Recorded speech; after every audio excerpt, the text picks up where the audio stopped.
People have asked what was I dreaming about, and to be honest, it wasn't a dream. It's like I was still living, but I was living a different life. Hi, nice to meet you. Hi, are you okay? When I woke up, one of the first things I said to Liv was, "How's the babies?" And she said, "Do you mean Roman and River, the boys that we already have?" And I said, "No, I mean the babies, we've had twins."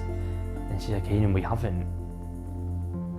No, I do understand that people would think this story is crazy. I probably would myself, but I lived it, I understood it. I think it's too much for me to not believe that it was a look into the future and what was to come.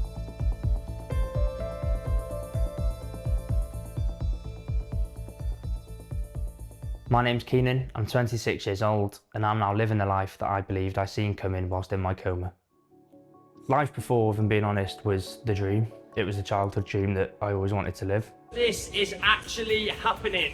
I had my gym, which I always wanted, building the community that I always wanted to build. It's everything, all the sacrifices that I made over the years. You know, meeting Olivia, having the kids. Our eldest son, Roman, he's non-verbal autistic. And with River, his younger brother, it's seeing their relationship form and how much River is there to support Roman. So before all this happened, I was also engaged at the time. The wedding was booked for the following year. For me, yeah, nothing is worth more than your health and fitness. It's no good having kids and doing well in life if you can't be the best version of yourself for the people around you. And that for me is key, so it plays a massive part in my life.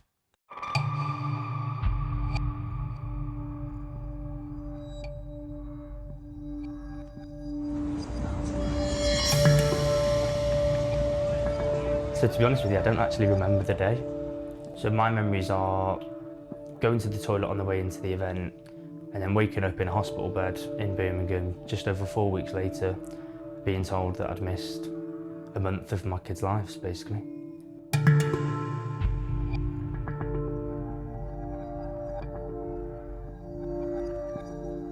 The paramedics were rushed over, they took me into the medical tent, they did what they had to do and then rushed me into the ambulance and blue lighted me off to the Heartlands Hospital in Birmingham. At this point I was conscious, apparently really confused, looking around and not knowing what was going on. And then at some stage in the Heartlands they asked my wife if she could just leave the room, and then she came to find me an hour later and I was in ICU with an induced coma, where my wife was then told that I had severe rhabdomyosis.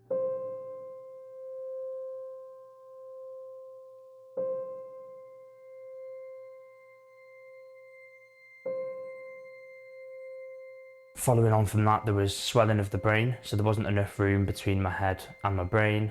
Multiple organ failure, stage 4 kidney failure, which we were told was irreversible. For a week or two, my catheter bag was this jet black, and that was just muscle draining out the body. Has your wife been able to share with you exactly what she went through all of that? Yeah, she has. We live here in Chester, and I was in hospital in Birmingham, so my wife moved to Birmingham and had a room in Birmingham and stayed there for 5 weeks. So my wife didn't see our kids. She'd lost so much weight because obviously my wife, she wasn't eating properly, she wasn't sleeping properly. She was told on around 6 occasions that I was finished. On one occasion was told I had 24 hours left and was called in out of visiting hours to come and have one last hour with me because they didn't know what was going to happen. Even if I did get out, it was going to be 2 years before life was anything like normal again, and was told to cancel the wedding. And credit to my wife, she told the doctors all the way through that he's going to get through, you don't know him, the wedding's happening, he's going to pull through and we're going to be happy and we're going to be at home.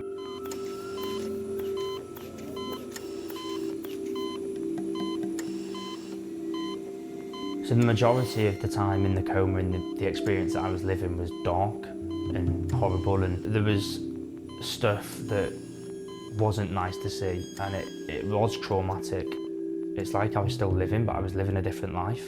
I wasn't watching it happen, I was doing it and living this other life.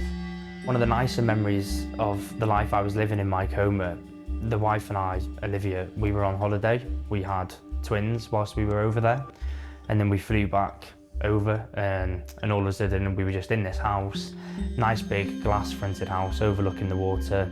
The babies were closest to me behind the couch, whilst Roman and River, the kids we already have, were sat on the other side chilling, doing what kids do.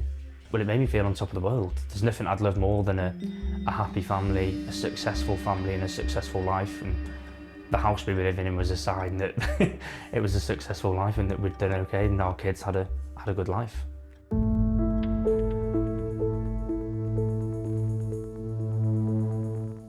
I believe I was awake for 3 to 4 days, a little bit like a zombie. Apparently didn't really know what was going on. I then suffered from the cardiac arrest where they had to use a defib to get me going again and then put me back into a second induced coma. I can't really tell you what I experienced or what I lived was in this coma or that coma because I don't remember being awake. For me, it's just one stint. There was one stage of it where there was a field with loads of different huts on it, and you got put in these huts and got told that you were going to die. And in this hut, I had like an exercise machine, and it was like the more I went on that, the more time I was given to continue living. I had a Garmin watch on my wrist, and it was counting down from 8 days. And every time it ticked the day off. That's how long I believed in my coma that I had left to live. And that was my last memory. And when I'd woken up and I said to my friend that this had happened and it counted down from 8 days, and he said to me, mate, your second coma was 8 days long. And how do you explain that? It's crazy, isn't it? At first I was a little bit confused. So there's like a nurse that goes around and she asks you, where are you, your name, how old are you, just to see that you're functioning okay. And when she asked me what time of year it was, and I said, we're going into November. And she said, oh, I'm really sorry, Keenan, but we're going into December. And that's when it kind of hit me. It was like, what? And then I looked at my wife, and my wife was looking at me. And yeah, that's when I realised what had happened had happened. One of the first things I said to Liv when I woke up was, how's the babies? To which she was really confused and said, what do you mean Roman and River? And I said, no, I mean the babies, we've had twins. And she said, Keenan, we haven't. And I was getting quite annoyed and asking her to get her social media out because I believed that, or I still believe that we announced it to everyone on social media. I then obviously found out that we didn't live in this nice house and we don't have the 2 babies that I believed we did, which was, it instantly felt like a piece of me was missing. And it was a bit like, it's a little bit devastating, a little bit gutting, because what I thought I was living, I wasn't.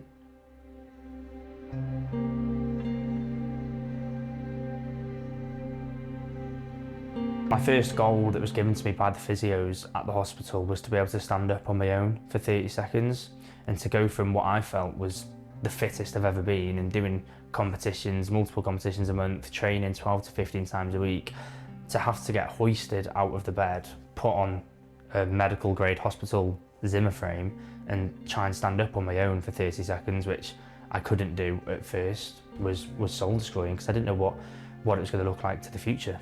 I was told it would be well into the new year before I see home and I won't be home for Christmas. To which I responded that, no, you need to realise that I will not be here on Christmas Day and we're going to do what we have to do to make sure that I'm at home with my kids. Before I know it, I was discharged on the 9th of December. And I was back in the gym on the 6th of January. Bear in mind, on my crutches, doing what I could on machines, starting from scratch all over again. The wedding happened the following August.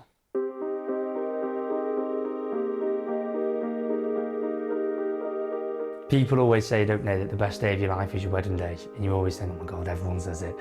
But what a day. I'll never forget the feeling on the wedding day where you stood at the end of the aisle and you're absolutely bricking it. And you know the part of the song that comes on and you know that's the part that your wife's going to come through the doors, and you turn around and she looked absolutely stunning. She was in this nice big long wedding dress. She looked like something out of Vogue magazine, and I just couldn't believe how lucky I was to have not just such a beautiful wife, but also a wife so supportive that supported me through so much. Not just with what happened, but just in life in general.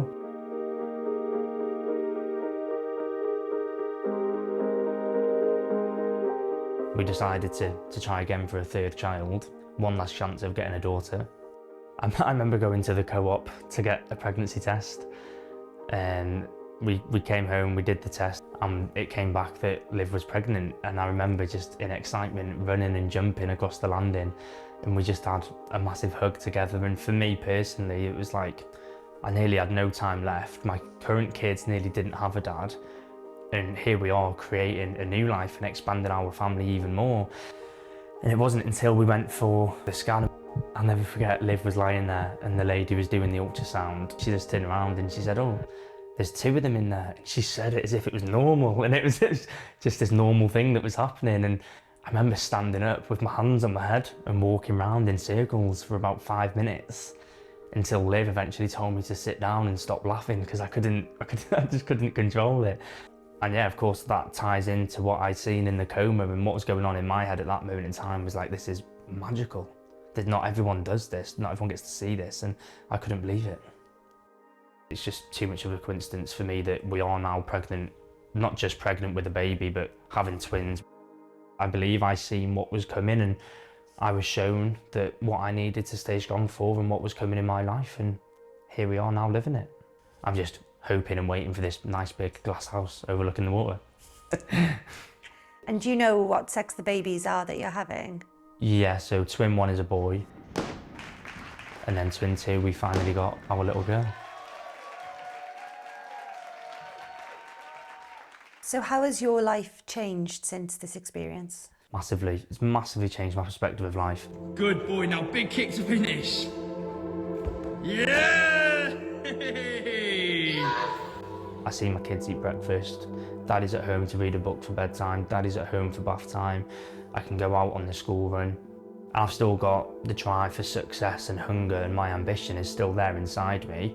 I'm just now trying to find ways of how I can channel that into a way of life that I never knew before. Thankfully, I'm lucky enough today that I can sit here and say I've had no transplants. I've been told everything's back to normal, everything's okay, my kids have a dad, my wife has a husband, and yeah, I'm still here today.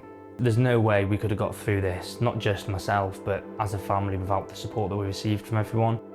Our family, our close friends, the fitness community as a whole. When I needed the NHS, it was there for me. So if anyone from the QE, the ICU department, or the Heartlands are watching this, please just know from me to you, a massive thank you for all the work that you did. It's appreciated.